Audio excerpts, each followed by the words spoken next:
Who would have believed in the early part of the 21st century that the Myford company would still be very much alive and well in this most beautiful part of England? We're now approaching the Myford factory, which is on the ground below. This is the first video of a 4-part series, all about Myford. Originally I had planned to start off with the history of Myford, but instead I thought I would bring you straight up to date with what's happening in 2022. Starting with a look inside the factory. Welcome to Myford. This is where the Myford Super 7 lathes are currently made, and as you can see from this clip, they are manufactured in England. This is what Myford lathes used to look like a long time ago. Here's an old photograph of a brochure showing a Myford ML7 lathe. In this next photograph from the archive, as it says in the foreground, most of these models were built on a Myford lathe. And just like Land Rovers, a lot of the original Myford lathes are still out there. In the factory are quite a lot of dismantled Myford lathes, because as well as building brand new lathes, Myford can also recondition older models. The thing I've always liked about Myford lathes is you buy them, and generally speaking, you just need to buy the one. This is the Myford lathe in my workshop. It's not a Super 7, it's an ML7R. When I checked the serial number using the Myford website, this one was built in the 1980s. It's similar to a Super 7 but doesn't have a power crossfeed.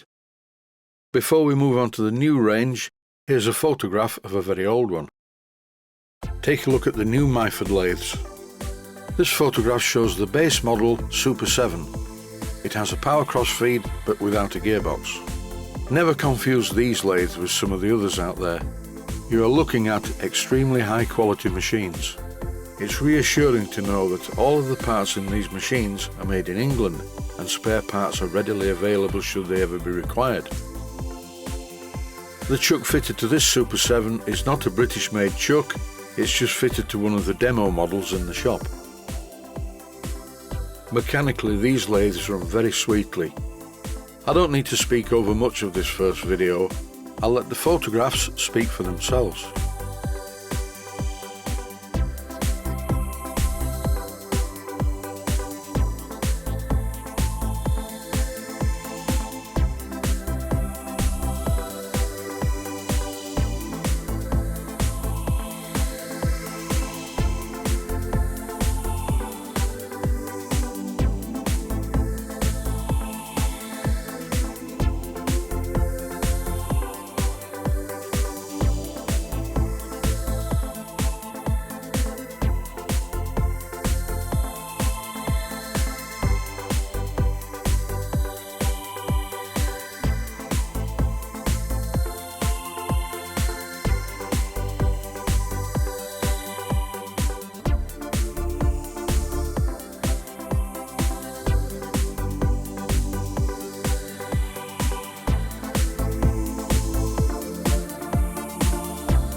The factory is a really nice space to be in, and as you can see, it's surrounded by green things.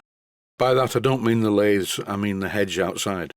Myford Super 7s are available in a few different colours. This, for instance, is a grey Myford Super 7 Sigma model. It has a different primary drive arrangement, which is capable of transmitting more power than a standard single V-belt. Spare parts are fully available for all the new models. There has been a noticeable change to one aspect of the Myford lathe range. This one has a key, but it's not to wind it up.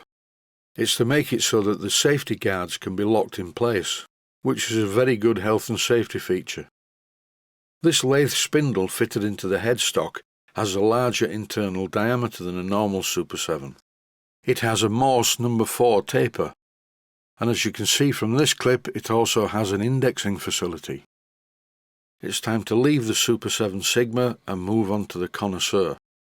This is quite a piece of work, multi-V belts on all transmission points, and it's also fitted with an electronic speed controller, known as an inverter. The motors and speed controllers are the only parts that are not made in the UK. The good news though is they are of extremely high quality. It's time to leave the factory until the next episode. From all at myford.co.uk, and indeed myself, thanks for watching and I hope you found it useful.